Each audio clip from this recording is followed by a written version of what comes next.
అందరికీ ప్రభువైన యేసుక్రీస్తు నామములో శుభాభివందనాలండి. Welcome to Voice of Gospel. దేవుని యొక్క మహాకృపను బట్టి, మరి దేవుని యొక్క ఉన్నతమైనటువంటి కృపను బట్టి మరొక మాసంలోకి దేవుడు మనల్ని అడుగు పెట్టించి, మరి డిసెంబర్ మాసము దైవజనులు అందరూ అంటున్నారు ఆనంద మాసం అని. మరి ఈ మాసంలో ప్రభు యొక్క మొదటి రాకడను గురించినటువంటి జ్ఞాపకాలను సంఘం తలపోసుకొనుచు ప్రభు యొక్క రెండవ రాకడకు సిద్ధపడడానికి దేవుడు ఎంతగానో ఈ నెలంతయు కూడా ప్రతి సంఘానికి, ప్రతి విశ్వాసికి, ప్రతి ఒక్క బిడ్డకు దేవుడు సదా తోడుగా ఉండలాగున మరి వాయిస్ ఆఫ్ గాస్పుల్ పేజ్ ద్వారా మరి క్రిస్మస్ వేడుకలను, దేవుని యొక్క మాటలను, క్రిస్మస్ సందేశాలను మనము ధ్యానం చేద్దాము. ప్రభు కృపను బట్టి ఈ దినమున మనం ఈ రీతిగా దేవుళ్ళు ఇలా కలుసుకోవడానికి దేవుడు ఎంతగానో కృప చూపించాడు.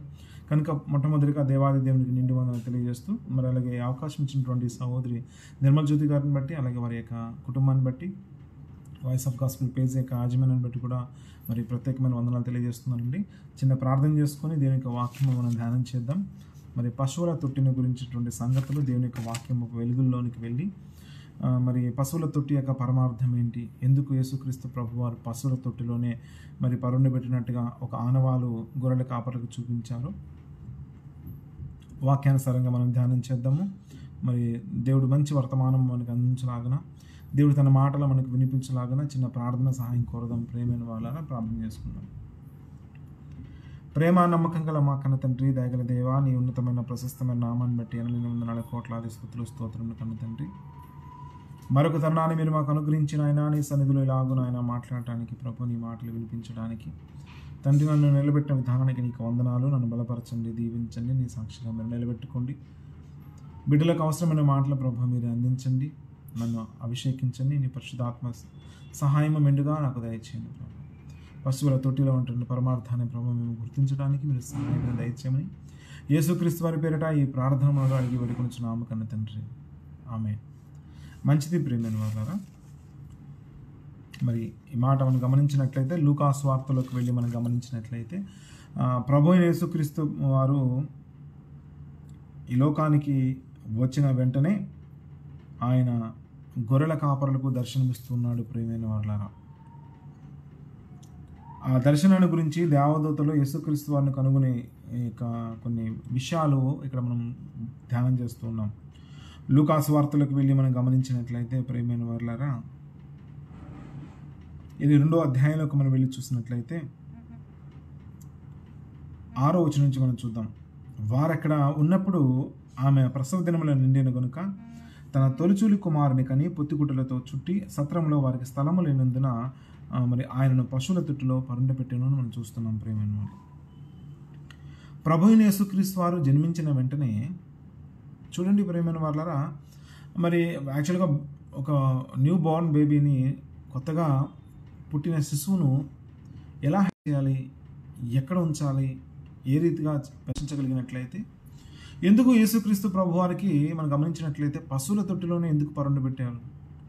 ఇంకా మీరు గమనించినట్లయితే 8వ వచనంలో మనం చూసినట్లయితే, ఆ దేశంలో కొందరు గొర్రెల కాపరులు పొలములో ఉండి రాత్రివేళ తమ మందను కాచుకొనుచుండగా ప్రభు దూత వారి ఎద్దకు వచ్చి నిలిచెను. ప్రభు మహిమ వారి చుట్టూ ప్రకాశించినందున వారికి మిక్కిలి భయపడిరి. అయితే ఆ దూత, భయపడకుడి, ఇదిగో ప్రజలందరికీ కలగబో మహా సంతోషకరమైన సువార్తమానం మీకు తెలియజేస్తానని చెబుతూ 12వ వచనంలో ఏమంటున్నారు గమనించగలిగినట్లయితే, మరి ఆయనే ప్రభువుని యేసుక్రీస్తువారని చెబుతూ దీనికి ఇదే మీకు ఆనవాలు ఏంటట, ఒక శిశువు పొత్తిగుడ్డలతో చుట్టబడి ఒక తొట్టిలో పండుకొనుట మీరు చూచిదరని చెప్పాను.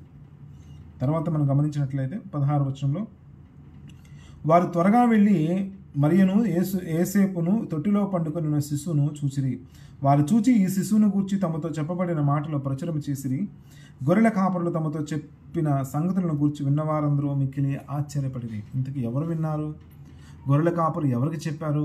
మరి అక్కడ గమనించినట్లయితే గొర్రెల కాపరులు ఎక్కడో, మరి ఆ దేశంలో కొందరు గొర్రెల కాపరులు మరి పొలములో ఉండి రాత్రి వేళ మరి మందను కాస్తూ ఉండగా వారి దగ్గరికి దూత ఎందుకు వెళ్ళింది? ప్రియమైన వాళ్ళరా, గమనించినట్లయితే ఆ దూత అంటుంది ప్రియమైన వాళ్ళరా, మనం గమనించగలిగినట్లయితే లూకా సువార్తలోనే ఆ దూత చెప్తున్న మాట ఏంటో మీరు చూసినట్లయితే 10వ వచనంలో ఏముంటుంది 2వ అధ్యాయంలో, అయితే ఆ దూత, భయపడకుడి, ఇదిగో ప్రజలందరికీ కలగబో మహా సంతోషకరమైన సువర్తమానం నేను మీకు తెలియజేయుచున్నాను అంటుంది. ప్రియమైన వాళ్ళు, భయపడే పరిస్థితి ఏంటి? ఎందుకు గొర్రెల కాపరులకే దేవదూత వెళ్ళి వర్తమానం చెప్తుంది? అందులో ప్రాముఖ్యంగా ఒక పొత్తిగుడ్డలతో చుట్టబడి పశువుల తొట్టిలో పరుండబెట్టిన శిశువుని మీరు చూస్తారు, ఇది మీకు ఇది ఆనవాలని దేవత తెలియజేస్తూ ఉంది. ఇంతకీ ఈ పశువుల తొట్టిలోని అలాగే పొత్తిగుడ్డలోని పరమార్థాన్ని మనం ముందుకు వెళ్ళి మనం గమనిస్తుందాం. ప్రస్తుతానికి ఈ వారం మనము పశువుల తొట్టిని గురించినటువంటి సంగతులు మనము ధ్యానం చేద్దాం. ప్రియమైన వారలారా, గమనించగలిగినట్లయితే మనం అనుకుంటున్నట్టుగా సాదాసీదా వ్యక్తులు కాదు వీరు, గొర్రెల కాపరులు. ఈ గొర్రెల కాపరులు కూడా గమనించినట్లయితే చాలా శ్రేష్టమైన గొర్రెలను కాసేవారుగా ఉన్నారు. హిస్టారికల్గా బైబిల్ పండితుల యొక్క విశ్లేషణ ఏంటంటే, వీరు ఏ పొలములు అయితే మందను కాస్తున్నారో ఆ పొలము బోయాజు పొలము, రూతమ్మ పరుగె వేరుకున్న పొలము. ప్రియమైన వారలారా, చూడండి, గమనించండి ప్రియమైన వారలారా, దేవుడు తన కుమారుని లోకానికి పంపించడానికి మరి వారి యొక్క ఇశ్రాయేలు జీవితంలో వారి యొక్క ఆ ప్రాంతాలలో అనేకమైన ప్రవచనాల నెరవేర్పు సారముగా ప్రభువైన యేసుక్రీస్తు వారు జన్మించడం మనం చూస్తూ ఉన్నాం. సాధారణంగా యేసుక్రీస్తు ప్రభువారు పశువుల పాకలో పుట్టారని ఈరోజు మనం అందరం కూడా పాకలో యేసు ప్రభువారిని పసిబాలుడిగా వేసి లాలి లాలి లాలమ్మ అని మనం పాడుతున్నాం. ప్రేమైన వాళ్ళు, కానీ దేవుని కుమారుడైన యేసుక్రీస్తు వారిని లోకానికి దేవుడు ఒక ఉన్నతమైన సంకల్పంలో ఈ లోకానికి పంపిస్తున్నాడు. ఆ పంపించినటువంటి ఆయనకు ఒక జన్మ స్థలాన్ని ఇస్తున్నాడు. ప్రియమైన వాళ్ళ, ఆ స్థలమును గురించినటువంటి వాక్యం ఏమైనా రాయబడిందా అని చూసినట్లయితే రాయబడిన మాట మీకు తెలుసు కదా ప్రియమైన వాళ్ళ. మీకా గ్రంథంలో ఏం రాయబడుతుంది? యూదయ, బెత్లెహేము, ఎఫ్రతా, మరి నీవు ఎంత మాత్రము కూడా మీకా గ్రంథంలోకి మనం వెళ్ళి చూసినట్లయితే 5వ అధ్యాయము మీరు చూడొచ్చు ప్రియమైన వాళ్ళ. 2వ వచనం ఉంటుంది కదా, యూదయ, బెత్లెహేము, ఎఫ్రతా, నువ్వు యూదా ప్రధానంలో ఎంత మాత్రము అల్పమైన దానువని మనకి ఇక్కడ దానువు కావని ప్రియమైన వాళ్ళరా. మరి ఇక మీకా గ్రంథం ద్వారా దేవుడు మనతో మరి అక్కడున్న ప్రజలతో వారితో మరి వాక్యం ద్వారా మాట్లాడుతున్నట్టుగా మనం చూస్తున్నాం ప్రియమైన వాళ్ళరా. ఇక్కడ మనం గమనించినట్లయితే బెత్లెహేము ప్రాంతంలో ఎఫ్రతా అనే స్థలంలో మరి యేసుక్రీస్తు ప్రభువారిని గమనించండి ప్రియమైన వాళ్ళరా, మరియా మరి జన్మనిచ్చినట్టుగా మనం చూస్తున్నాం ప్రియమైన వాళ్ళ. అయితే ఆయన జన్మించినటువంటి ఆ సమయంలో ప్రియమైన వాళ్ళరా ఆయనను ఏం చేస్తున్నారంటే పొత్తిగుడ్డలతో చుట్టి పశువుల తొట్టిలో పరుండి పెట్టారు ప్రియమైన వాళ్ళరా. చూడండి, ఆ దేశంలో గొర్రెల కాపురులను ఉంటున్నాము. గొర్రెల కాపరులు మరి త్వరగా వెళ్ళి ఆ శిశువుని మరియను అలాగే యోసేపును వారు చూసినట్టుగా మనం గమనిస్తున్నాం పరిశుద్ధ గ్రంథంలో ప్రియమైన వాళ్ళ. మరి చాలా పశువులు ఉంటాయి కదా, పశువుల శాలలు ఉంటాయి కదా, పశువుల పాకలు ఉంటాయి కదా, మరి చాలా చోట్ల తొట్టెలు ఉంటాయి కదా. మరి ఏ తొట్టి దగ్గరికి వెళ్ళాలి, ఏ పశువుల తొట్టి దగ్గరికి వెళ్ళి వారు వెతకాలి? వారు మీకు ఇదే ఆనవాలు పర్టికులర్గా ఈ ప్లేస్లో ఉంటుందని చెప్పట్లేదు, కానీ ఈ ఆనవాలు మీకు ఉంటాయని చెప్తున్నారు. ప్రేమ యేసుక్రీస్తు ప్రభువాన్ని కనుగొనడానికి ప్రజలందరి పాపం నిమిత్తమే ఆయన, ఇందాక మనం చూసాం కదా లూకాసు వార్తలు, ప్రజలందరికీ కలగబో మహా సంతోషకరమైన సువర్తమానం మీకు తెలియజేస్తున్నాను. ఈయన ప్రభు అయిన యేసుక్రీస్తు వారు. రాయబడిన మాట మీరు గమనించినట్లయితే చూడండి, 5వ అధ్యాయం 2వ వచనంలో ఏముంటుంది? మీకా గ్రంథంలో, బెత్లెహేము ఎఫ్రతా, యూదావారి కుటుంబంలో నీవు స్వల్ప గ్రామమైనను నా కొరకు ఇశ్రాయేలును ఏలబోవాడు నీలోండి వచ్చును. పురాతన కాలం మొదలుకొని శాశ్వత కాలము ఆయన ప్రత్యక్షమగుచూ ఉండెను. ప్రేమను నిజంగా దేవుని ప్రత్యక్షత ఎన్నో రీతిలుగా, క్రీస్తు వారి ప్రత్యక్షత ఎన్నో రీతిలుగా భూమి మీద నిజంగా ఆనాడు ఇశ్రాయేలు ప్రజలను మరి ఎర్ర సముద్రము గుండా తీసుకుని వెళ్తున్నప్పుడు అరణ్యంలో వారికి ఒక బండగా, పగల మేఘస్తంభంగా, రాత్రి అగ్నిస్తంభంగా అనేక రీతిలుగా ప్రభువైన యేసుక్రీస్తు వారు ప్రత్యక్షమవుతున్నారు ప్రేమైన వారు. మరి అక్కడ రాయబడిన మాట మీరు చూసినట్లయితే శాశ్వత కాలం మొదలుకొని, పురాతన కాలం మొదలుకొని శాశ్వత కాలం ఆయన ప్రత్యక్ష మగుచూ ఉండెను ప్రేమైన వాళ్ళు. ఎలా చూడండి, మరి బైబిల్ గ్రంథంలో చాలామంది భక్తుల జీవితాలు మనం చూసినట్లయితే అబ్రహాము గారి జీవితము, యేసేపు జీవితము, దావీదు జీవితం, మోషే జీవితం, వారి జీవితాల్లో ది బెస్ట్ లక్షణం ఒకటి ఉంటుంది ప్రేమైన వాళ్ళు. అబ్రహాము గారిలో మరి దేనికి ప్రతీక అంటే విశ్వాసానికి మరి తండ్రిగా పిలువబడుతూ ఉన్నాడు. మోషేని గురించి ఏమి స్పెషల్? మోషే గారిని అడిగితే ఆయన ఇల్లంతట్లో కూడా నమ్మకస్తుడు. మరి దావీదు గారి విషయంలో ఏంటయ్యా స్పెషాలిటీ అంటే ఆయన దేవుడి ఇష్టానుసారుడైనటువంటి మనుషుడు. సొలొమోను గారిలో స్పెషాలిటీ ఏంటంటే ఆయన జ్ఞానమునకు నిలయముగా ఉన్నాడు ప్రేమ. మరి యోసేపు గారి యొక్క సాదృశ్యం ఏంటి అని అన్నట్లయితే, ఆయనలో ఉన్న గొప్ప లక్షణం ఏంటి అన్నట్లయితే పరిశుద్ధత సాదృశ్యం. సో ఒక్కొక్కరి జీవితాల్లో ఉన్న ఈ ది బెస్ట్ క్వాలిటీస్ అన్నీ కూడా ప్రభువైన యేసుక్రీస్తు వారిలో నిక్షిప్తమై ఉన్నాయి ప్రేమ. దేవుని యొక్క సర్వ పరిపూర్ణత యేసుక్రీస్తు వారిలో నిక్షిప్తమై ఉన్నదని అపోస్తులు మనకు తెలియజేస్తూ ఉన్నారు ప్రేమైన వాళ్ళ. అంటే ప్రభు అయిన యేసుక్రీస్తు వారి లోకానికి రావడానికి ముందుగానే భక్తుల ద్వారా ఆయన ఏమై ఉన్నాడు, ఆయన ప్రేమ, ఆయన వ్యక్తిత్వాలన్నీ కూడా అనేకమైన భక్తుల ద్వారా ఈ ప్రపంచానికి పరిచయం చేస్తూ ఉన్నాడు. వీరందరిలో ఉన్న ది బెస్ట్ గుడ్ క్వాలిటీస్ అన్ని కలగలిపితేనే మరి యేసుక్రీస్తు వారుగా మనకు కనిపిస్తూ ఉంటాడు. దేవుడు ప్రేమ అయి ఉన్నాడు అని రాయబడుతుంది. ప్రేమ మనం గమనించినట్లయితే మరి యేసుక్రీస్తు ప్రభువారు అనేక రీతిలుగా ప్రత్యక్షమవుతున్నాడు కదా. మరి ఈ యొక్క బెత్లెహేము ఎఫ్రాతాలో ఎలా ప్రత్యక్షమయ్యాడు, యేసుక్రీస్తు వారు ఎలా ఈ ప్రాంతంలో పుడతాడని ముందుగా ఏమైనా కొన్ని సంగతులు ఏమైనా తెలియజేస్తున్నారో మీరు గమనించినట్లయితే ప్రియమైన వారలారా, ఈ గొర్రెల కాపరులు మనం అనుకుంటున్నటువంటి సాదా సీదా గొర్రెల కాపరులు కానే కాదు. బైబిల్ పండితులు, విశ్లేషకులు వివరించిన మాట ఏంటంటే వీరు ఈ బెత్లెహేము అనే ప్రాంతము యెరూషలేముకి చాలా దగ్గరగా ఉంటుంది. యెరూషలేములో దేవుని ఆలయంలో అర్పణలు జరిగించడానికి ఉపయోగించే గొర్రె పిల్లలను పెంచే స్థలము ఈ ఎఫ్రాతాలో ఉంటుంది. ప్రియమైన వాళ్ళ, ఈ ఎఫ్రాతాకి కొంచెం ఆవల దూరంలో ఉన్నదే ఈ యొక్క బోయాజు పొలము బెత్లెహేములో. బెత్లెహేము వరకు ఆనాడు మరి మరి తన యొక్క అత్త అయినటువంటి నయోమి అలాగే రూతమ్మ వచ్చినట్టుగా బోయాజు పొలములో రూతు పరిగా వేరుకున్నట్టుగా మనము రూతు గ్రంథాలు మనం చూడొచ్చు. ఆ పొలములో ఈ పశువుల కాపరులు అనగా దేవుని ఆలయంలో అర్పించే నిర్దోషమైన గొర్రె పిల్లలను మరి వారు ఒక మాట చెప్పాలంటే బాగా పెంచి పోషించేవారుగా ఉన్నారు ప్రేమైన వాళ్ళ. సో వీరందరూ కూడా ఎక్కడ స్టే చేస్తారంటే బైబిల్ గ్రంథంలో రాయబడుతుంది కదా, మీరు చూడవచ్చు. యెషయా గ్రంథంలో రాయబడిన మాట ఏంటంటే మందల గోపురమా అని రాయిస్తాడు ప్రేమైన వాళ్ళ. యెషయా గ్రంథము 61వ అధ్యాయానికి మనం వెళ్ళి గమనించినట్లయితే ఇశ్రాయేలు ప్రజల గురించి ఒక పిలుపు దేవుడు పిలుస్తున్నాడు. 61వ అధ్యాయంలోకి వెళ్ళి మనం గమనించినట్లయితే ఇక్కడ రాయబడిన మాట 61 మనం గమనిస్తున్నాము. 3వ వచనం, క్షమించండి అది కాదనుకుంటారా, 1 minute.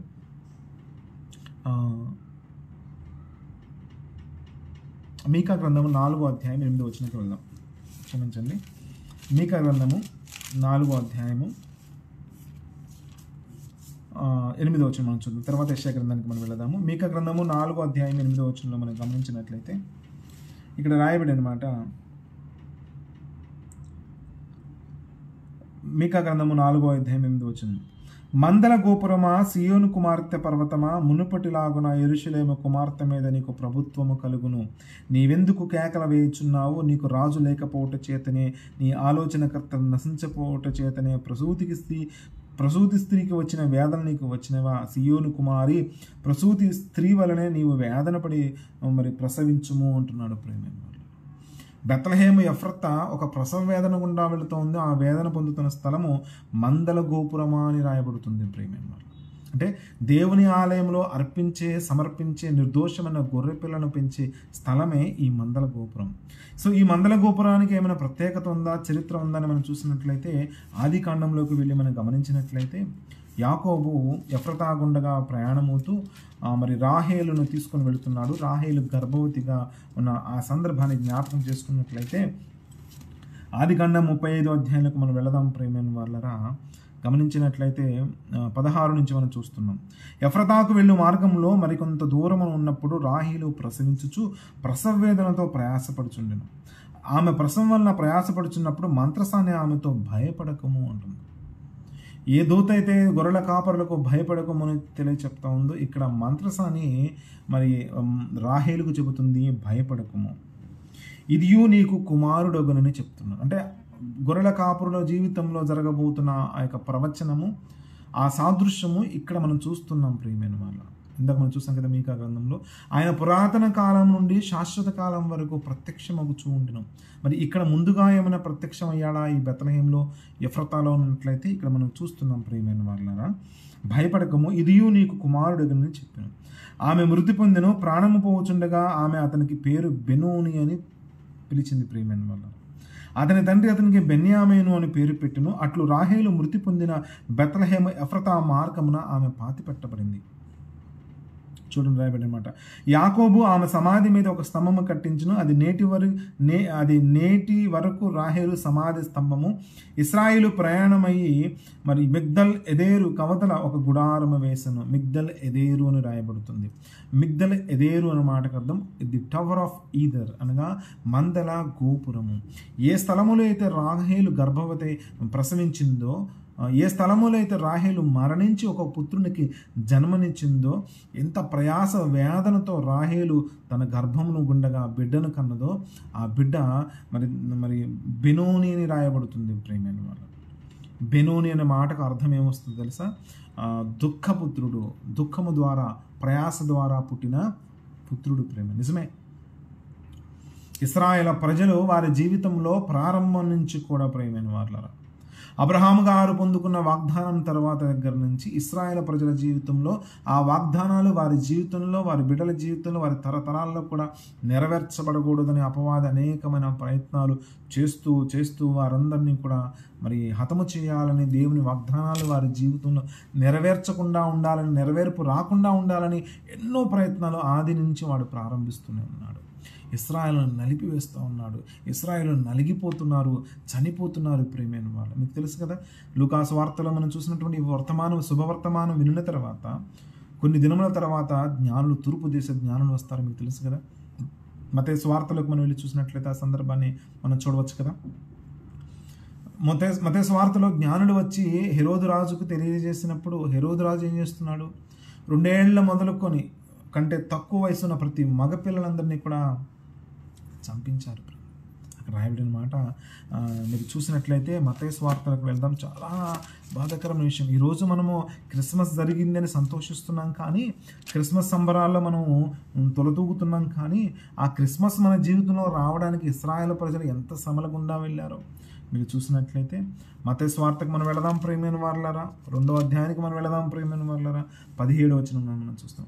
రామాలో అంగలార్పులు వినబడెను, ఏడ్పును మహారోదన ధ్వని కలిగిన రాహేలు తన పిల్లల విషయమై ఏడ్చుచు వారు లేనందున ఓదార్పునందనలేకపోయింది. రాహేలు ఏడుస్తున్న స్థలము ప్రియమైన రాహేలుకు సాదృశ్యమైన ఇశ్రాయేలు ప్రజలు ఎంతో వేదన గుండగా వెళుతుండగా ఆ వేదనలో నుంచి, ఆ శ్రమలో నుంచి, ఆ బాధలలో నుంచి ప్రభు అయిన యేసుక్రీస్తు వారిని ఈ ప్రపంచానికి ఇశ్రాయేలు జనాంగం పరిచయం చేస్తున్నారు. ప్రభు అయిన యేసుక్రీస్తు వారిని దేవుడు ఇశ్రాయేలు గుండగా యూదా గోత్రపు సింహంగా ఇశ్రాయేలులో నుంచే మీలో నుండే ఆయన లోకంలోనికి రాబోతున్నాడని దేవుడు నిజంగా ఆ ప్రజలను, నిజంగా వారు ఎంత ధన్యులంటే యెహోవాను దేవుడుగా కలిగిన జనులు ధన్యులు. ప్రేమ నిజంగా వారు ఎంత గొప్పవారు. అందుకే యెరూషలేము కొరకు ప్రార్థన చేయమంటాడు దేవుడు. వారు మన నిమిత్తం నిజంగా వారి అవిధేయతే మనకి ఈరోజు ఇంత విధేయత అయితే, అపోస్తలుడైన పౌలు గారు అంటారు కదా, వారు రక్షణను త్రోసిపుచ్చారు కనుకనే ఈరోజు రక్షణ మీ చెంతకు వచ్చింది. అంటే వారి అవిధేయతతో త్రోసిపుచ్చిన విధానాన్ని బట్టే రక్షణ భాగ్యం ఇంత రీతిగా వస్తే, నిజంగా వారు విధేయులైతే ఈ రక్షణ ఇంకెంత బాగా వచ్చేదో అంటాడు ప్రియమైన వాళ్ళు. వారి విధేయతే ఇంత గొప్ప మహాసంకల్పంలో భాగంగా అనేకులు రక్షింపబడుతున్నట్లయితే వారి విధేయత వల్ల ఇంకెంత బాగుంటుందో అని వారి గురించి ఉడంకిస్తూ అపోస్తలుడైన పౌలు గారు తెలియజేస్తూ ఉన్నాడు. నిజంగా ఈరోజు క్రిస్మస్లో మనం శుభ సందేశాలను మాట్లాడుకుంటూ శుభప్రదమైన కార్యాలు జరిగిస్తూ సంతోషగానాలతో సంఘమంతా ఉంటుంది. కానీ ఆ బెత్లెహేములో, ఆ ప్రాంతంలో గతంలో అక్కడ జరిగిన సందర్భం, రాహేలు మృతి పొందింది, రాహేలు చనిపోయింది. ఏడుస్తూ తనకు పుట్టిన పేరుకు బెనోని అని పేరు పెట్టింది. దుఃఖపుత్రుడు అని రాయబడుతుంది. రామాలో అంగలార్పులు వినబడెను, ఏడ్పును మహారోదనయు కలిగిను. రాహేలు తన పిల్లల విషయమై ఏడ్చుచు వారు లేనందున ఓదార్పునందనలేకపోయి ఉండెను. ప్రేమ ఎంత బాధాకరమైన విషయం. ఇలాంటి బాధాకరమైన విషయంలో యాకోబు ఒక గోపురాన్ని గుర్తుగా కడుతున్నాడు. ఆ గోపురమే, ఆ పర్వతమే, ఆ స్థలమే మందల గోపురంగా తర్వాత ప్రచురంలోనికి వచ్చి యెహోవా దేవునిగా అర్పణ చేసే గొర్రెలను పెంచే స్థలంగా ఆ స్థలాన్ని అభివర్ణిస్తున్నారు. అక్కడ ఈ గొర్రెల కాపరులు మరి గొర్రె పిల్లలను పెంచుతారు. యెహోవా దేవుని ఆలయానికి తీసుకుని వెళ్ళే గొర్రె పిల్లలు ఎలాగుండాలి అంటే మచ్చ, మడత, డాగులు, చించపాటి గాయాలు కూడా ఉండకూడదు కదా. నిర్దోషమైన గొర్రెపిల్ల కదా. సో ఈ నిర్దోషమైన గొర్రెపిల్ల, ఉదాహరణకి గొర్రెపిల్ల పుట్టిన వెంటనే అది అటు ఇటు పారిపోకుండా కాలుకో మెడకో ఒక చిన్న తాడు లాంటిది, దారం లాంటిది, లేకపోతే ఒక కట్టేసి, ఒక గుంజ కట్టేసి మనకు ఏమవుతుంది, అది ఇలా ఇలా ఇలా ఇలా రాసుకొని గాయం చెందే అవకాశం ఉంది. ఒరిపిడి వల్ల, రాపిడి వల్ల, ఈ మెడ మీద ఉన్న తాడు రాపిడి వల్ల మచ్చలు పడే అవకాశం ఉంది. అంటే మచ్చలు డాగులు పడితే ఏమవుతుంది, ఆ గొర్రెపిల్ల వధకు అర్హమైనది కాదు. కాబట్టి ఈ మందల గోపురం అనే ఈ స్థలంలో, ఈ బెత్లెహేము ఎఫ్రతా ప్రాంతంలో గమనించాలి ప్రియమైన వారలారా, ఈ మందల గోపురంలో పెంచే గొర్రెలను స్పెషల్గా ఈ లేవీలలో ఒక వర్గము, యాజకులలో కొంతమంది ఈ దేవుని ఆలయ సంబంధమైన పదార్థాలను తయారు చేసేవారుగా ఉన్నారు కదా. ఇప్పుడు చర్చెస్లో ఎలాగైతే ప్రభు బలను ఒక స్పెషల్గా ఒక కుటుంబమే డెడికేటెడ్గా అది వారు ఎలాగైతే తయారు చేస్తున్నారో, దేవుని ఆలయంలో ఇచ్చే నైవేద్యం కూడా ఆ దినాల్లో ఇశ్రాయేల్ ప్రజలు లో నుంచి పిలువబడిన లేవీలు మాత్రమే పరిశుద్ధమైన ఆ యొక్క పరిచర్య వారు జరిగించేవారు. ఆ పరిశుద్ధమైనటువంటి బల్లలో మరి ఆ పదార్థాల్లో ఎవరు కూడా పాలు ఉండదు ప్రేమైన వాళ్ళు, ఎవరు ముట్టుకోవడానికి కూడా వీలు లేదు ప్రేమైన వాళ్ళు. అంతా మరి శుద్ధంగా దేవుని యొక్క నైవేద్యాన్ని వారు అర్పించేవారుగా, యెహోవా దేవునికి అర్పణ చేసేవారుగా ఉన్నారు. మరి అటువంటి అర్పణలో ఎక్కడ పడితే అక్కడ రోడ్డు మీద దొరికే మేకపిల్లలను, గొర్రెపిల్లని తీసుకురారు. వారు ప్రత్యేకంగా యెహోవా దేవునికి పెంచే స్థలమే ఈ మందల గోపురం. ఈ మందల గోపురంలో పుట్టినటువంటి గొర్రెపిల్లలకు దెబ్బ తగలకుండా, గాయాలు కలగకుండా శుభ్రంగా నీట్గా క్లాతులతో శుభ్రంగా చుట్టబడిన గొర్రె పిల్లలను ఒక తొట్టిలో పెడతారు ప్రేమైన వాళ్ళు. ఈ బాస్కెట్లో ఉన్న గొర్రెలను యెహోవా దేవునికి అర్పణకి తీసుకుని వెళ్తూ ఉంటారు. సో అంటే మీరు గమనించండి, పొత్తిగుడ్డలు, పశువుల తొట్టె, ఈ రెండు ఆనవాళ్ళు చెప్తోంది దేవదూత మరి గొర్రెల కాపరులకు. అంటే వారికి బాగుగా తెలుసు ఈ పశువుల తొట్టి, ఈ పొత్తిగుడ్డలు ఇవన్నీ ఎక్కడ దొరుకుతాయి అంటే ఈ స్థలంలోనే దొరుకుతాయి. మనం అనుకుంటున్నట్టుగా పశువుల తొట్టి అంటే గేదెలు, గొర్రెలు మేసే ఒక తొట్టి, ఆ తొట్టిలో వాటికి వేసిన మేత మేసే స్థలం ఆ తొట్టి కాదు ప్రేమైన వాళ్ళ. దేవుని ఆలయంలోనికి నిర్దోషమైన గొర్రె పిల్లను పట్టుకొని తీసుకొని వెళ్ళడానికి ఉపయోగించే ఆ మేనర్, బాస్కెట్ అంటారు ప్రేమైన వాళ్ళ. అందులో ఈ గొర్రె పిల్లలను పెడుతూ గొర్రె పిల్లలకు గాయాలు తగలకుండా, మచ్చలు తగలకుండా పొత్తి గుడ్డలుగా అనగా ఈ పాత గుడ్డలతో, మెత్తని గుడ్డలతో, సున్నితమైన గుడ్డలతో శుభ్రంగా నీట్గా చుడతారు. ఒకవేళ మళ్ళీ ఆ బట్టల్లో కనుక ఏదైనా కొంచెం కరుకుగా ఉన్నట్లయితే గుచ్చుకొని గొర్రెపిల్లకి గాయమైతే అది బలికి పనికిరాదు. కాబట్టి చక్కగా ఇలా నీట్గా చుట్టేటువంటి పరిస్థితి. అంటే ఆనాడు గమనించినట్లయితే లూకాసు వార్తలో ఇంత మనం గమనించినట్లయితే మరి యేసుక్రీస్తు ప్రభు వారిని తొట్టిలో పెట్టవలసిన పరిస్థితి ఏంటి, ఎందుకు పొత్తిగుడ్డలతో ఎందుకు చుట్టవలసిన పరిస్థితి ఏంటో మనం గమనించినట్లయితే లూకాసు వార్తలో ఏం రాయబడుతుంది, వారు సత్రంలో వారికి స్థలము లేనందున అంటున్నారు. అంటే వారు ఉండడానికి కూడా ప్లేస్ లేనటువంటి పరిస్థితుల్లో ఈ శిశువుని మరి ఎలా ప్రొటెక్ట్ చేయాలి, మరి ప్రజా సంఖ్యలో రాయడానికి వచ్చారు. ఊరు దగ్గర అంటే పుట్టడానికి బిడ్డకు ముందుకే ఉయ్యాలని, మంచాలని, అవన్నీ ఇవన్నీ సిద్ధం చేస్తూ ఉంటారు ప్రేమైన వాళ్ళ.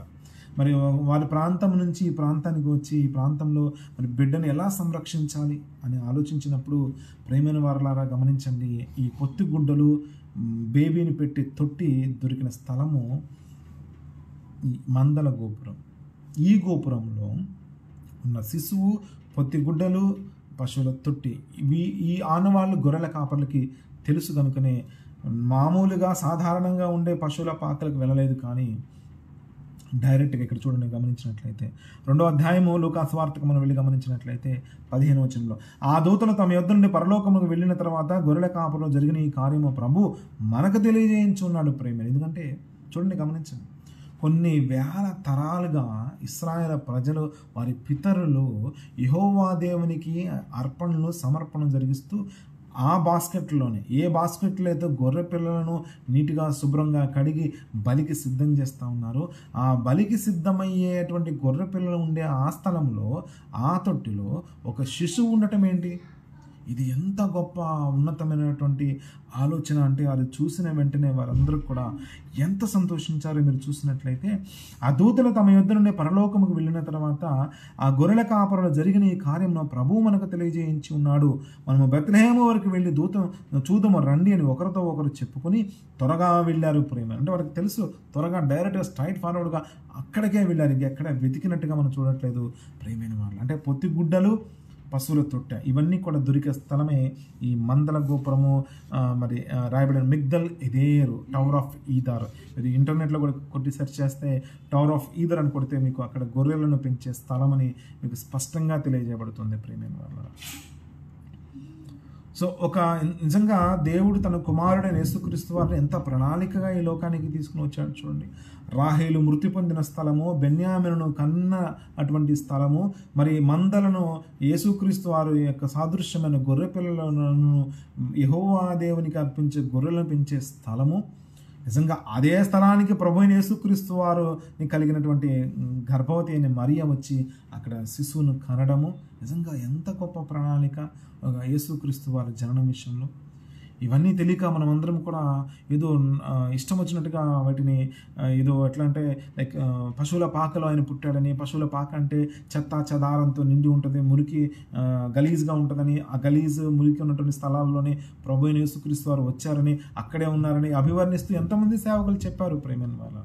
అవి నేను తప్పుపట్టడం లేదు, కానీ వారికి ఉన్నటువంటి ఆ యొక్క జ్ఞానంతో వారు మాట్లాడారు. కానీ బైబిల్ గ్రంథంలో మీరు చూసినట్లయితే, యోబు గ్రంథంలో ఎలాంటి మాటలు మీరు చూసినట్లయితే, యోబు గ్రంథంలో ఒక మాట ఉంటుంది ప్రియమైన వాళ్ళ, మీకు చూపించాలని ఆశపడుతున్నా. ఐ థింక్ ఇది 38వ అధ్యాయం అనుకుంటున్నా. 38వ అధ్యాయం యోబు గ్రంథంలో ఒక మాట ఉంది. అప్పుడు యెహోవా సుడిగాలిలోని ఇలాగూ యోబుకు ప్రత్యుత్తరం ఇచ్చారు. ఏమని? జ్ఞానము లేని మాటలు చెప్పి ఆలోచన చెరుపుచున్న వీడు ఎవడు? అంటే యేసుక్రీస్తు వారి జననం గురించి, ఆయన విధానాన్ని గురించి మరి సరిగా అర్థంగా చెప్పేవారుగా లేరు ప్రేమ. మొన్న మధ్య నేను ఒక ఇన్ఫర్మేషన్ చూశాను. ఒక సేవకుడు చెప్తున్నాడట, యేసు ప్రభు వారు గొర్రెల కాపరి, ఆయన గొల్లవాళ్ళకు పుట్టాడు కాబట్టి ఇదిగో ఇక్కడ మన ఇండియాలో లేకపోతే మన భారతదేశంలో మన తెలుగు రాష్ట్రాల్లో ఉన్నటువంటి గొర్రెల కాపర్లు ఎవరైతే ఉన్నారో మరి వారు యాదవులు. ఆ యాదవుల కులానికి సంబంధించిన వాడే యేసు ప్రభు వారిని సువార్త చెప్పారు చాలామందట. మన మీద ఒకడెవడో క్రిస్టియానిటీలోనికి వచ్చి మళ్ళీ గర్వాఫీస్ అయిపోయి మళ్ళీ హిందుత్వంలోకి వెళ్ళిపోయాట.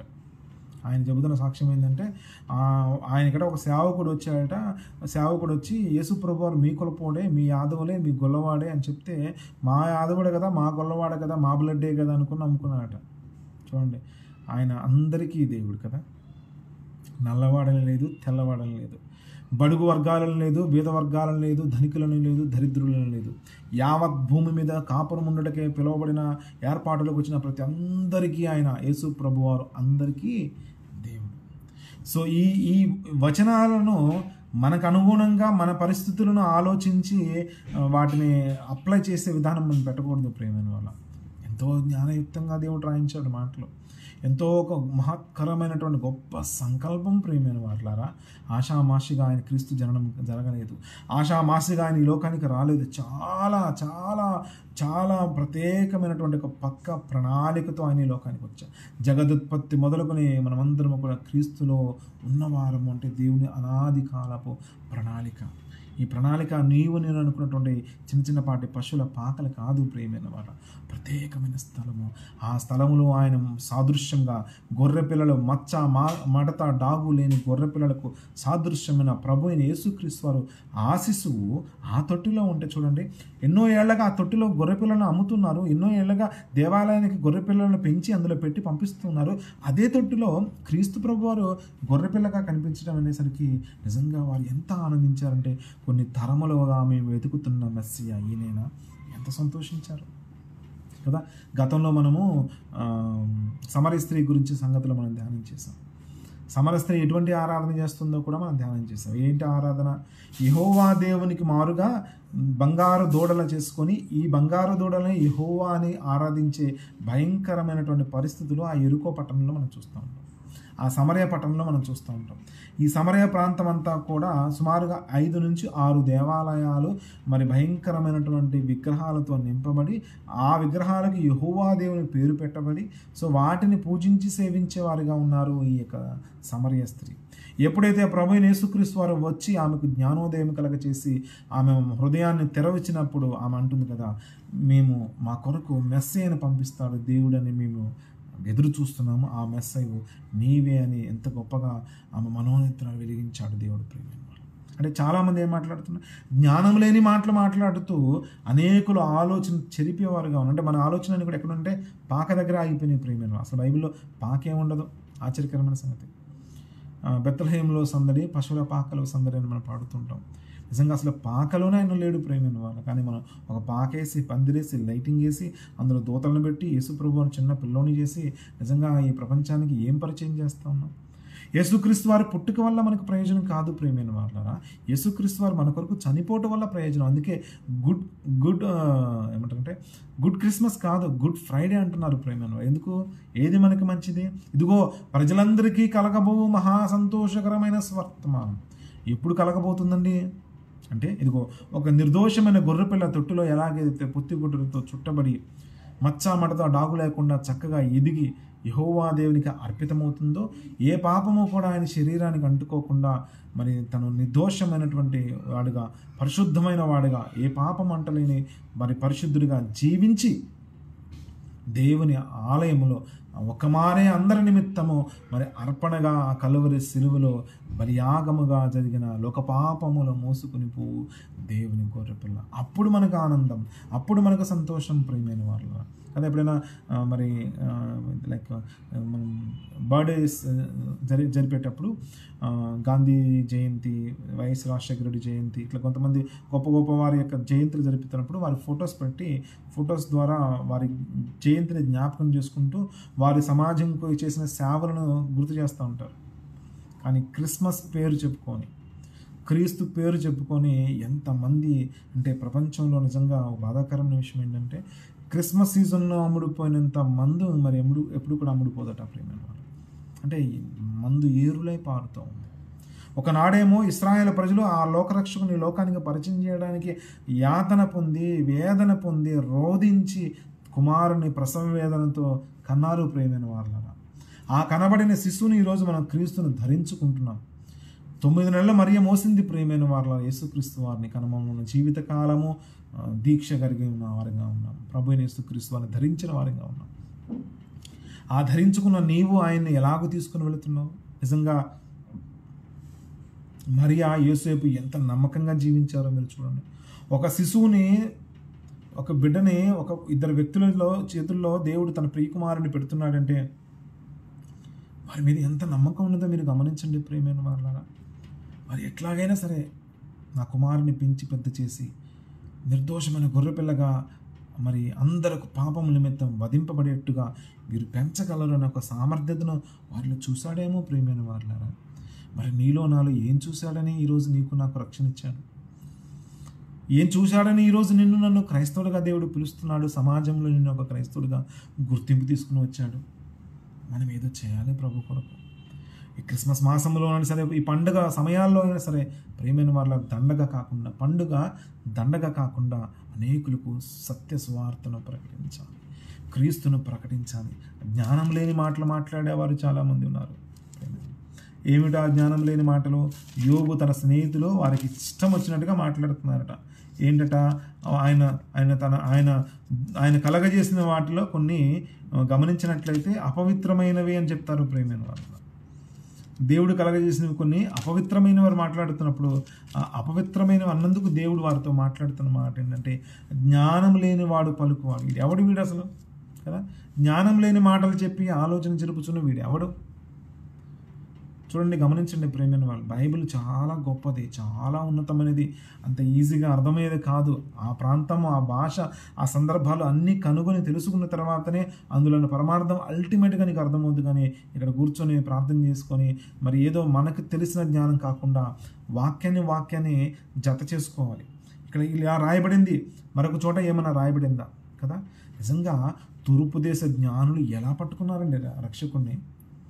ఆ కాలగమనాలను, నక్షత్రాల యొక్క గమనాగమనాలను పరీక్షిస్తూ లోకరక్షకుని వారు కనుగొన్నారు. కానీ మత్తయి సువార్తలో మీరు చూడొచ్చు 2వ అధ్యాయంలో జ్ఞానులు, ఎక్కడో ఉన్న జ్ఞానులు వచ్చి తూర్పు దేశమున మేము ఆయన నక్షత్రాన్ని చూసామనేసరికి అందరూ కలవరపడేవారుగా ఉన్నారు. కానీ ఒక్కడు కూడా వాళ్ళతో కలిసి వెళ్ళిన వాడుగా లేడు. ఒక్కరు కూడా వారితో కలిసి వెళ్ళి ప్రభును చూసిన వారు లేరు ప్రేమైన వాళ్ళు. ఈరోజు నిజంగా ఎలాంటి అంటే ఈ మధ్య ఇక్కడ స్కిట్స్ కూడా చూసాము. ఆ స్కిట్లు ఏంటంటే క్రిస్మస్ సెలబ్రేషన్స్ అంతా ఉంటాయి, కానీ అక్కడ క్రీస్తు ఉండడట ప్రేమైన వాళ్ళ. సెలబ్రేషన్స్తో ఫుల్ సెలబ్రేషన్స్లో ఉన్నారు అందరూ. హోరాహోరీగా సంతోషాలతో ఆనందాలతో చిందులు వేస్తూ గంతులు వేస్తూ ఉన్నారు. కానీ ఆ గంతుల్లో ఆనందాల్లో క్రీస్తు ఎక్కడో బయట ఉండిపోయాడు, లోపలికి రానివ్వట్లేదట ఆ ప్రియమైన వాళ్ళరా. సో అలా ఉండడానికి వీల్లేదు. మన జీవితాల్లో క్రీస్తు ఒక ఉన్నతమైన ప్రణాళికను కలిగి ఉన్నాడు. తన కుమారుడైన యేసుక్రీస్తు వారిని లోకంలో ఒక ఎంత వినూత్నమైన రీతిలో పశువుల తొట్టిలో పరుండబెట్టి ఇదిగో ఈ ప్రపంచానికి తెలియజేస్తూ ఉన్నాడు. అక్కడున్న ప్రజలందరూ కూడా చూసి ఆనందించారు ప్రియమైన వాళ్ళ. ఇదిగో మాకు విడుదల రాబోతుంది, మేము ఎంతకాలమో ఇదిగో ఈ గొర్రెల వల్ల ఎడ్ల వల్ల రక్తం వల్ల ఏది కూడా ప్రయోజనం లేదని మన మనసులు మారడం కొరకే ఆ బలులని, మరి నిజమైన ప్రాయశ్చిత్తంతో కూడిన బలి ఏదైనా ఉందంటే అది ప్రభువైన యేసుక్రీస్తు వారి రక్తము ద్వారానని మరి గొర్రెల కాపురులు ఆనాడే గమనించారు, గుర్తించారు. అవన్నీ మరియా తన హృదయంలో తలపోసుకున్నది, తన హృదయంలో భద్రం చేసుకుందని దేని యొక్క వాక్యము రాయబడుతుంది ప్రేమైన వాళ్ళ. కనుక మనమందరం కూడా మరి మనకు నచ్చినట్టుగా మనం దేవుని మాటలు వక్రీకరించుకోకుండా, జ్ఞానం లేని వెర్రి మాటలు మాట్లాడకుండా, దేవుడి జ్ఞానం కలిగి, దేవుడి ఇచ్చినటువంటి ఆలోచన కలిగి, సాధ్యమైతే అవసరమైతే ప్రేమైన వాళ్ళరా ఎక్కువ ఇన్ఫర్మేషన్ మనం గ్యాదర్ చేసుకోవాలి. గమనించండి ప్రేమైన వాళ్ళరా, ఒక పేషెంట్కి ట్రీట్మెంట్ ఇచ్చే డాక్టర్కి సరి అయినటువంటి సబ్జెక్ట్ లేకపోతే, సరి అయినటువంటి జ్ఞానం లేకపోతే పేషెంట్ ఎంతో ప్రమాదానికి గురి అవుతాడు. చాలా సందర్భాల్లో ఆపరేషన్ సక్సెస్ అయ్యి పేషెంట్ చచ్చిపోతారు. ఉపయోగం ఉంది ప్రియమైన వాళ్ళ. కనుక ఈరోజు ఎక్స్పీరియన్స్ లేకుండా దొంగ సర్టిఫికెట్లతో ఎవరో డాక్టర్గా ఎక్కువ కాలం ఉండలేడు ప్రియమైన వాళ్ళ. అలాగే ఈరోజు చాలామంది దొంగ సర్టిఫికెట్స్ ఇస్తూ ఉన్నారు. అంటే ఎట్లా అంటే పాస్టర్ మీన్స్ ఆ కోర్సు చదవకపోయినా, ఆ కోర్సు చేయకపోయినా కూడా వాళ్ళు ఏం చేస్తారు తెలుసా, సర్టిఫికేట్ ఇచ్చేస్తూ ఉన్నారు ప్రియమైన వాళ్ళ. ఎంత బాధాకరమైన విషయం. సో ఈయన అనర్హులను అర్హులుగా చిత్రీకరించి ఒక సర్టిఫికేషన్ ఇస్తే వీళ్ళందరూ సమాజంలోకి వెళ్ళి మరి వీళ్ళు కనుక ఆత్మలకు మరి ట్రీట్మెంట్ ఇస్తూ ఉన్నప్పుడు ఆ ట్రీట్మెంట్ వికటిస్తే ఎన్ని ఆత్మలు నరకాగ్నికి వెళ్ళిపోతాయో తెలుసా. కాబట్టి జ్ఞానం లేని మాటలు మాట్లాడడానికి వీలు లేదు. దేవుడు చాలా విషయంలో సీరియస్గా ఉన్నాడు. అంటున్నాడు కదా, అప్పుడు యెహోవా సుడిగాలిలో ఇలాగూ యోబునకు ప్రత్యుత్తరం ఇచ్చును, జ్ఞానము లేని మాటలు చెప్పి ఆలోచన చెరుపుచున్నవాడు వీడెవడో అంటున్నాడు ప్రేమ. అంటే మన ఆలోచనని కూడా పశువుల పాకలోని మురికి చెత్త చెదారం దగ్గర ఆగిపోయింది. కానీ ఒక ఉన్నతమైన సంకల్పంలో క్రీస్తు ప్రభు వారి లోకానికి వచ్చాడు. పశువులు తినే తొట్టిలో ఉన్న ఆహారం కాదు ప్రేమ, గొర్రె పిల్లను పెట్టే ఆ బాస్కెట్లో ప్రభుని పెట్టారు ప్రేమ. ఇదే మీకు ఒక ఆనవాలు అంటుంది ప్రేమ వాళ్ళ. ఆ ఆనవాళ్ళు వారు కనుగొన్నారు. కానీ ఈరోజు ఇప్పటికీ ఆ ఆనవాళ్ళ యొక్క అర్థాలు ఎరగలేని వారిగా మనం ఉన్నాం. కనుక అలా ఉండడానికి వీల్లేదు. 2024 సంవత్సరం నూతనమైన వర్తమానముల చేత చక్కని సర్వసత్యంలోకి మనం నడిపింపబడుతూ కదా. అంటే అవి అన్ని ప్రారంభ పాఠాలు. అంటే అంగన్వాడీలో ఉన్న సబ్జెక్ట్ వేరుగా ఉంటుంది, మరి ఎలిమెంటరీ స్కూల్లో సబ్జెక్ట్ వేరుగా ఉంటుంది, తర్వాత ప్రిలిమినరీ హై స్కూల్లో కాలేజీలో సబ్జెక్ట్ పెరిగే కొందుకు ఎలాగైతే మెచ్యూర్ సబ్జెక్టు ఎలాగైతే నేర్చుకుంటున్నావో, బైబిల్ అధ్యయనం ద్వారా, బైబిల్ బాగా పరిశీలించడం ద్వారా మనమందరం కూడా సర్వసత్యంలోకి నడిపింపబడతాం. అలాగూ సర్వసత్యంలోకి మనం అందరం నడిపింపబడాలి. ప్రభు నామాన్ని మహిమపరుస్తూ ఆయన సంకల్పం చొప్పున జీవించాలని కోరుకుంటున్న మాటలు ముగిస్తున్నాను. ప్రార్థన చేసుకున్నాను. ప్రేమ నమ్మకం గల మా కన్న తండ్రి, దయగల దేవా, నీ ఉన్నతమైన ప్రశస్తమైన నామాన్ని బట్టి వందనాలు ఆయన. పశువుల తొట్టి అంటే ఇప్పటి వరకు మేము నాయన పశువులు మేసే ఆహారం పెట్టే ప్రభువా మరి వస్తువేమో అనుకున్నాం. కానీ అది ప్రభువా ఇదిగో నాయన మందల గోపురంలో మరి నాయన టవర్ ఆఫ్ ఈదర్ అనేటువంటి స్థలములో నాయన యాజకులు ప్రత్యేకంగా నీకు అర్పించే అర్పణలతో బలులు అర్పించే గొర్రెలను ఉంచే స్థలమని, ఆ స్థలంలోనే రాహేలు ఎలాగైతే గర్భము ధరించిన ఆయన అక్కడ మరి బెనోని బెన్యామిన్ కన్నదో ప్రేమైన వాళ్ళ. బెన్యామిన్ అన్న మాటకు కుడి చేతునున్న పుత్రుడు అని రాయబడుతుంది ఆయన. బెనోన్ అనే మాటకు దుఃఖపుత్రుడు అని రాయబడుతుంది ఆయన. నిజమే ప్రభు. ఆ ఇశ్రాయేలు ప్రజలందరూ కూడా దుఃఖపడిన ఆయన ఈ పుత్రుని ఈ లోకానికి పరిచయం చేశారు ప్రభు. ఆ కుడి పార్శ్వమున ఆయన ఆనుకున్నవాడుగా, కుడి పార్శ్వన మీతో కూర్చున్నవాడుగా ఆయన ఉన్నాడు ప్రభు. ఆ కుమారుని యేసుక్రీస్తు వారిని మేము కనుగొనాలి నాయన, ఆయన గుర్తించాలి, ఆయన సంకల్పాన్ని ఎరిగిన ఆయన నిజరక్షకుడై ఉన్నాడని, ఆయన మాత్రమే రక్షింపగలడని, ఆయన ద్వారా మాత్రమే మిమ్మల్ని మేము చేరుకోగలము ప్రభు. మీరు మాకు తెలియజేస్తున్న మాటలు బట్టి నీకు వందనాలు ప్రభు. మరి నాయన మరి మరొక చిత్తమైతే ప్రభు మరొక వారము పత్తిగుడ్డల గురించినటువంటి సందర్భాన్ని మేము ధ్యానం చేసే కృపను మాకు దయచేయమని వాయిస్ ఆఫ్ గాస్పుల్ పేజీని మీరు దీవించి ఆశీర్వదించండి. మా సహోదరు నిర్మల్జ్యోతి గారిని, వారి కుటుంబాన్ని, వాయిస్ ఆఫ్ గాస్పుల్ పేజీని నడిపిస్తున్న యాజమాన్యం, అడ్మినిస్ట్రేషన్ మొత్తం ప్రతి ఒక్కరిని కూడా మీరు దీవించండి, ఆశీర్వదించండి. ఈ క్రిస్మస్ మాసంలో బహు విరివిగా నూతనమైన వర్తమానం చేత మా సహోదరు సహోదరుని, వారి బ్రదర్ని, వారి కుటుంబాన్ని అంతటిని మీరు వాడుకోండి ప్రభు. అలాగే మమ్మల్ని కూడా వాడుకోండి ప్రభు. అనేక మంది సేవకులు ఈ గ్రూప్ ద్వారానైనా ఎందరు బిడ్డలైతే ప్రభుని పరిచయం చేస్తున్న వారందరినీ కూడా అభిషేకించి బలమైన సర్వశక్తిలోకి నడిపించే వర్తమానాలు ప్రతి ఒక్కరికి దయచేయమని కోరుచు యేసుక్రీస్తు వారి పేరిట ఈ ప్రార్థనలు అడిగి వేడుకొంచున్నాం కన్న తండ్రి. ఆమేన్. ఆమేన్. అందరికీ వందనండి. God bless you all. Thank you so much.